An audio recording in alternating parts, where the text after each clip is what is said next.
3 scenarios, 2 shrinking timelines, 1 unavoidable decision on the Iran war. For Donald Trump, the current military action in Iran hits an absolute legal wall on May 1st. Without a drastic change in status, the strikes and blockades have to stop. This timeline illustrates the first constraint, the War Powers Act. The 60-day limit for deploying forces without congressional approval closes May 1st. But a second, faster clock is running. A strict 3 to 5 day ceasefire to negotiate a peace deal is expiring right now. If that ceasefire collapses before we reach the May 1st legal barrier, the bombs and airstrikes legally resume, but only for a matter of days before hitting that 60-day limit. The misalignment of these two clocks creates a trap.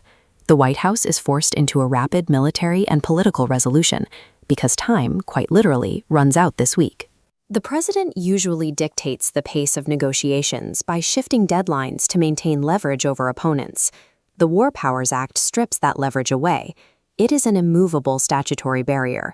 The executive branch cannot simply decide to move the date to buy more time. Stopping the war abruptly carries significant domestic risk.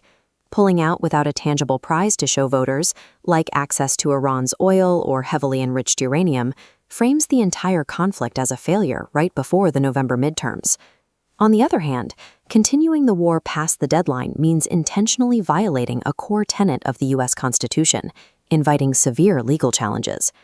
Caught between a short-term ceasefire he dictates and a hard statutory deadline he cannot ignore, the president lost his usual negotiating leverage. He is left with only 3 distinct ways out. The first escape route is a negotiated long-term peace deal. To work, the agreement requires enough caveats to allow both Washington and Tehran to claim victory to their domestic audiences. Tehran has already offered a specific proposal. If the U.S. stops airstrikes and lifts its maritime blockade, Iran will reopen the Strait of Hormuz, a critical waterway that handles a fifth of the world's oil. There is an urgent logistical incentive for the U.S. to accept this. Bringing troops home and avoiding an extended conflict gives the military a chance to replenish its depleted weapon stockpiles. The current fighting has rapidly chewed through America's supply of expensive Patriot missile interceptors. The military is also burning through its inventory of Tomahawk cruise missiles at a highly unsustainable rate. A peace deal cleanly solves both the legal crisis of the May 1st deadline and the military supply shortage. But with the probability of an agreement remaining low, the Oval Office is actively prepping for escalation. The second route avoids the May 1 deadline entirely by getting Congress to officially authorize an extension of military action. This requires a legal vehicle known as an AUMF, or an authorization for use of military force. Hawkish Republicans in the legislature are currently eager to provide this backing. The legislative math makes this achievable. Passing an AUMF requires only a simple majority, over 50% of those voting, in the House and Senate. With an AUMF secured, the White House could legally scale up operations. This includes prepping for a potential ground invasion specifically aimed at seizing Iranian oil fields and enriched uranium. It also provides the legal protection needed to maintain the aggressive maritime blockade, a tactic aimed at starving rival nations of fuel by controlling key maritime choke points. Securing an AUMF successfully neutralizes the War Powers Act deadline. The cost, however, is committing the United States to a massive war during a vital election cycle. If diplomacy fails and the legislative math for an AUMF stalls, the default path is the most likely, a stalemate. Without a deal or a vote, the clock simply runs out while the fighting continues.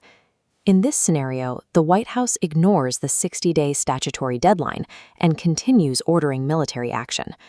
The political fallout is instantaneous.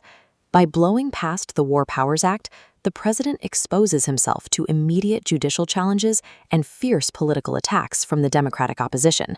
But the fracture goes deeper. Republican strategists also fear this path. They worry the legal exposure of an illegal war will complicate their long-term planning for the 2028 presidential election. Choosing to bypass the deadline plunges the United States into a constitutional gray zone. It forces a temporary fix for a short-term military problem, while guaranteeing a deeply damaging domestic crisis. This deadline serves as a direct stress test for the separation of powers between the president and Congress. If the clock strikes midnight on May 1st, and the executive branch continues fighting without any consequences, the War Powers Act is effectively nullified. As this balance of government checks and balances shows, that outcome strips Congress of its authority. It permanently shifts the power to declare war exclusively into the hands of the president. To avoid that massive legal breakdown before the clocks run out, the White House desperately needs a tangible, sellable victory it can hand to voters. With the ceasefire window rapidly closing and the hard legal deadline arriving, the collision on May 1st is unavoidable. The outcome will decide if the War Powers Act remains a functioning law or a historic relic.